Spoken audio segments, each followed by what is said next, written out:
Now, of course, we also want to build for production, and for that we can just copy the webpack.config.js file and rename it to webpack.config.prod.js, for example. Now in there's one important change which we need to make. We need to switch the mode from development to production, and Webpack will then automatically apply certain optimizations.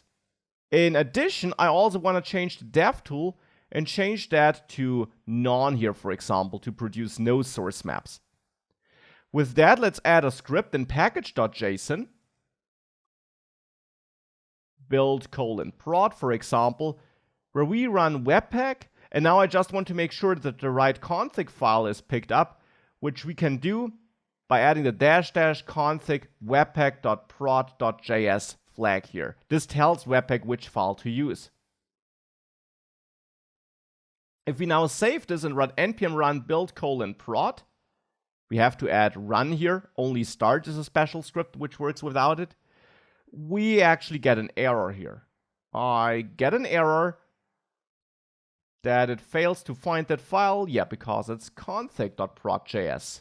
So let's repeat this now with the proper file name added here. And now it builds for production. It compiles our code and optimizes our code for production and stores it in a dist folder. And now in here we have our React application, and there we have our bundle being imported, as you can see. And this would be what we could now deploy and serve from a server. So that's Webpack in a nutshell and what it does. Now, of course, as you can tell, there are a lot of options you can configure and a lot of things you can do. There also are a lot of loaders you can add to do different things with different files, and all these loaders can also be configured.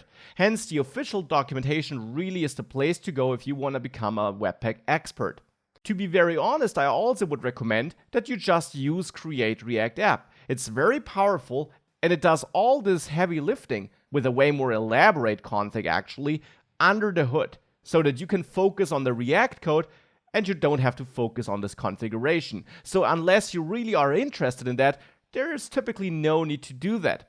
I found it important, however, to show you what Create React App in the end does under the hood, and that's the purpose of this module. Hopefully now it's a bit less magic and a bit clearer what Create React App does and why you might want to use it.